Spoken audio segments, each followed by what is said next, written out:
Selamat pagi, selamat jumpa kembali dalam pembelajaran kita IPA pada hari ini. Anak-anak ibu, pada minggu-minggu yang lalu kalian sudah belajar mengenai struktur tulang dan jenis-jenis tulang yang menyusun tubuh manusia. Nah, sebelumnya itu ibu mau tanya dulu. Bagaimana kesehatan kita? Ada yang sakit tulang? Enggak kan? Nah, semua sehat bukan? Nah, tetap semangat belajar ya nak. Ayo bangkitkan semangatmu. Kita belajar.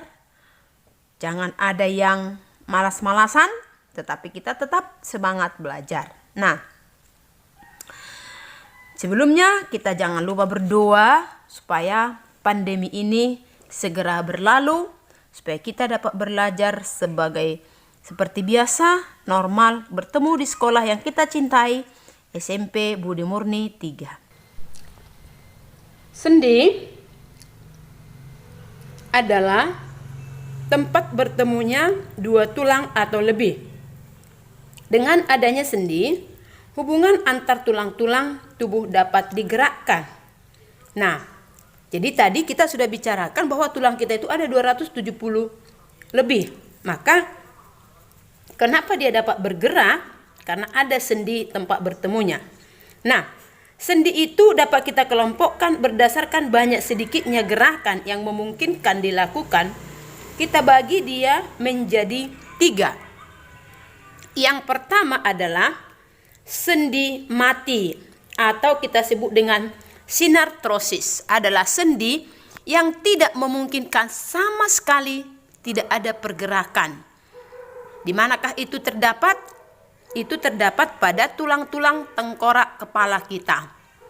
Jadi di sini tidak ada sedikit pun pergerakan, sendinya mati. Nah, yang kedua adalah sendi kaku atau kita sebut dengan amfiartrosis.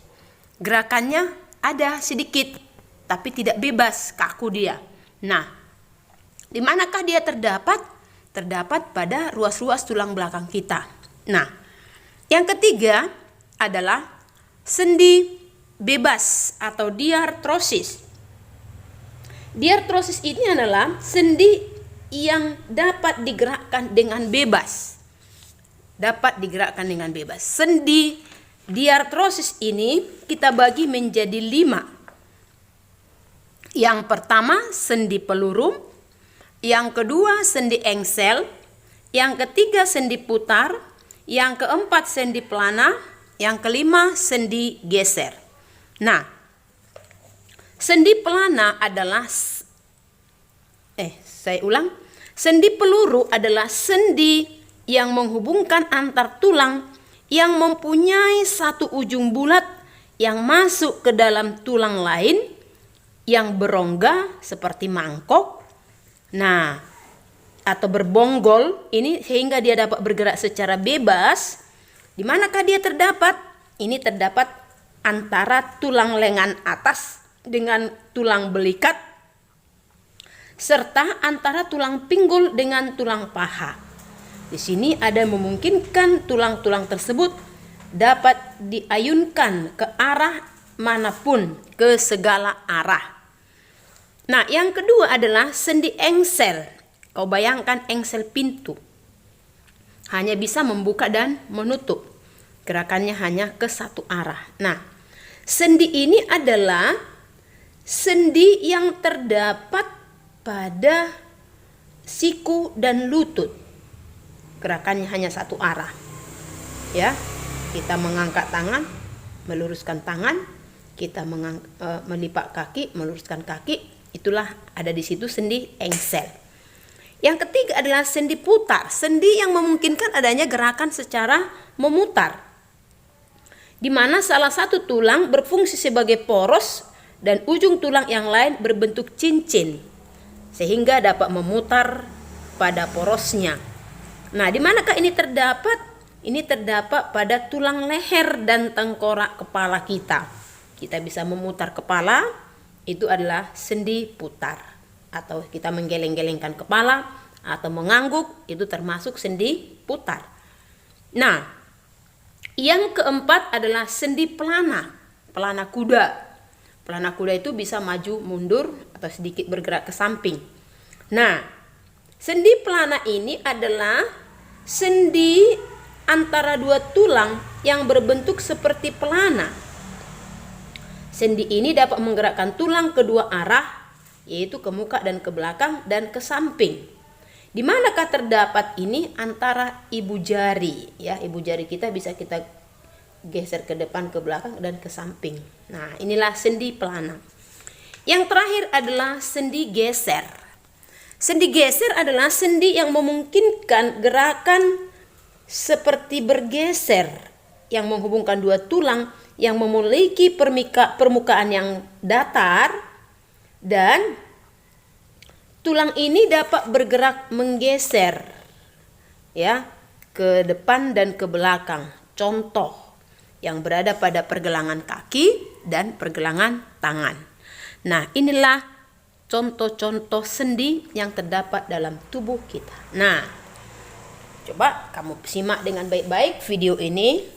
Ya, itulah jenis-jenis sendi kita. Nah, setelah kita mempelajari sendi, kita masuk kembali ke dalam otot. Kita tahu otot adalah sebagai alat gerak yang aktif. Kenapa? Karena otot itu langsung diperintah oleh otak. Ya, dengan adanya saraf-saraf kita, langsung pesan dari otak disampaikan ke otot. Ototlah yang bergerak. Sehingga dikatakan alat gerak yang aktif. Sedangkan tulang itu hanya dapat digerakkan oleh otot. Maka tulang adalah alat gerak yang pasif. Nah, anak-anak ibu, di seluruh jaringan tubuh kita, di seluruh permukaan tubuh kita, itu dibungkus oleh otot. Nah, otot kita itu, kalau kita mengepalkan tangan, ini bagian pangkal tangan kita itu membesar, itu namanya berkontraksi. Sedangkan kalau kita meluruskan tangan kembali, otot-otot kita itu berelaksasi kembali, dia memanjang seperti biasa. Nah, ini adalah kontraksi otot, ya, yang berkontraksi dan berelaksasi. Nah, otot kita ini ada yang bekerja di bawah kesadaran kita kendalikan. Nah, tetapi ada juga otot-otot itu yang bergerak secara terus-menerus di luar kesadaran kita.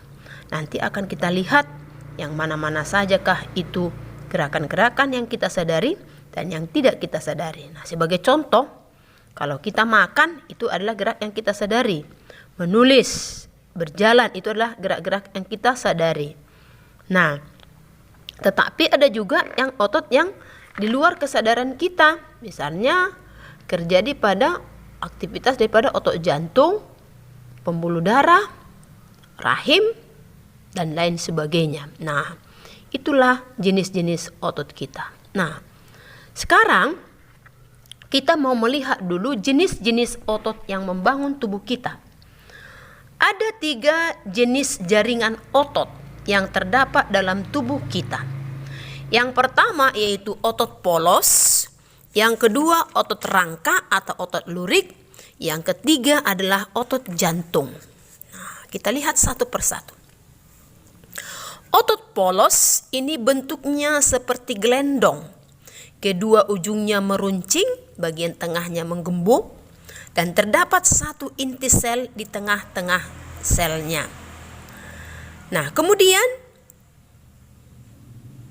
otot polos ini dia bekerja di luar kesadaran kita tanpa perintah oleh otak.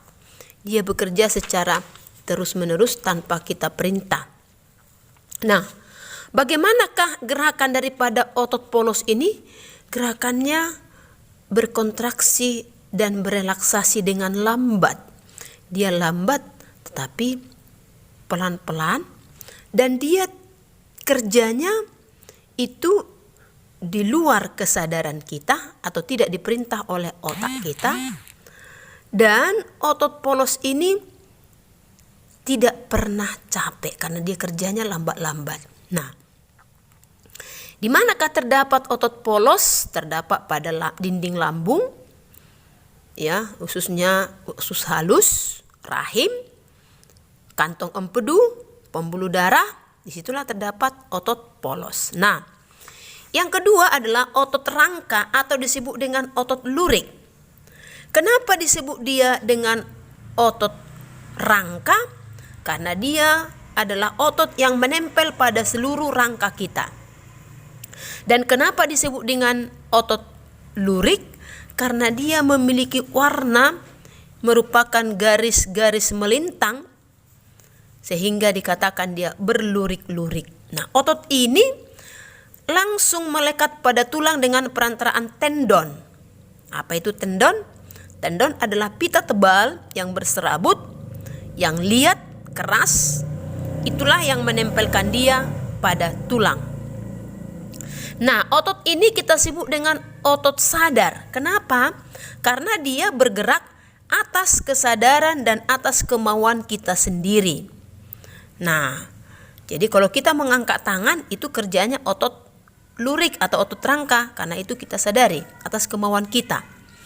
Nah, otot ini memiliki inti sel yang banyak, terdapat pada sisi kiri dan kanan selnya.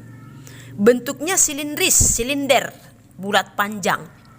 Nah, jadi di mana tadi terdapat otot rangka adalah pada seluruh otot yang menempel pada rangka.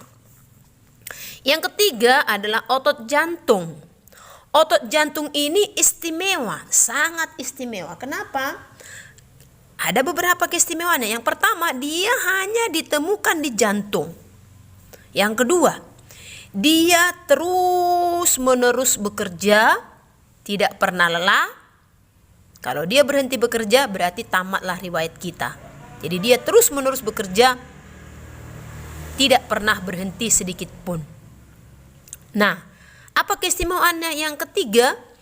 Dia itu ciri-ciri kerjanya mirip seperti otot polos, tetapi ciri-ciri fisiknya dia mirip seperti otot lurik atau otot tidak sadar. Ya, dia mirip seperti otot lurik, ciri-cirinya berbentuk agak silindris, tetapi selnya satu, tidak banyak seperti otot lurik, dan sel-selnya itu bercabang-cabang. Itulah otot jantung kita. Jadi otot jantung kita tidak dapat dikontrol oleh kemauan atau kesadaran kita. Itu terus-menerus bekerja. Nah, itulah ciri-ciri yang dimiliki oleh otot-otot kita. Nah, sekarang mari kita lihat dulu cara kerja otot kita itu. Ada yang secara sinergis dan ada yang secara antagonis. Yang sinergis adalah otot yang kerja secara bersama-sama. Sama-sama kontraksi, sama-sama relaksasi. Tetapi ada juga yang bekerja secara bersama-sama. Nah, contohnya kalau kita mengangkat tangan, itu adalah cara kerja yang antagonis, di mana otot lengan bagian depan namanya otot bisep berkontraksi, sedangkan otot di belakang lengan kita namanya otot trisep, dia sedang relaksasi. Nah, ini antagonis, berlawanan. Tetapi ada juga yang kerjanya secara bersamaan. Di manakah itu terjadi? Ketika kita sedang menengadahkan dan mengelungkupkan tangan, itu kerja ototnya itu adalah secara bersama-sama. Nah, anak-anak ibu, cukup sekian pelajaran kita pada pagi hari ini. Ibu harap kalian simak baik-baik videonya. Ya, jangan lupa di like and subscribe. Dan catat dalam buku catatan kamu yang sangat penting, yaitu yang pertama yaitu jenis-jenis sendi, yang kedua jenis-jenis otot. Nah, semoga kalian semakin mendalami pelajaran ini, belajar dengan sungguh-sungguh, tetap semangat, ya. Jaga kesehatan dan terima kasih.